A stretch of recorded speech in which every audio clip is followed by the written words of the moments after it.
Gawa, gawa tayo ng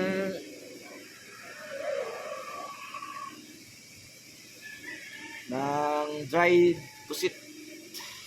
Yan.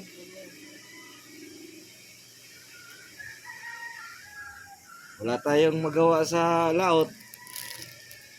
Habang naghihintay ng lambat, mamusit tayo para may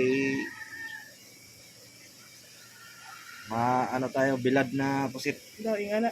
Yakon. Yan, ganyan lang. Blade yung gamitin kasi ganda yung blade. Daw.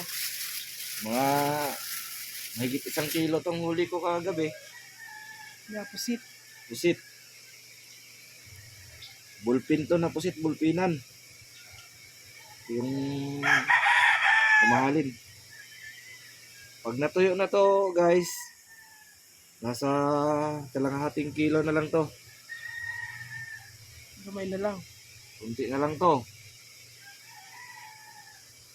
Kasi gagaan yung timbang niya kasi na bilad sa araw.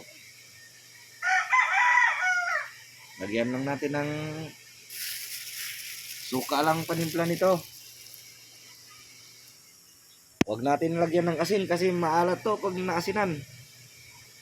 Hugasan lang to ng dagat.